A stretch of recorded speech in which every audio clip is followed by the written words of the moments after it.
Men nima qildim bunga? Bunaqa qildimmi men birovga?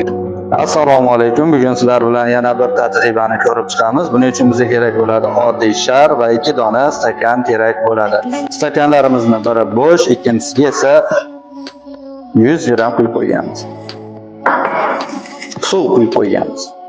Demak, dastlabki holatda quruq stakanni olamizda teskari holatga qo'yib yuborsak, hech nima bo'lgani yo'q.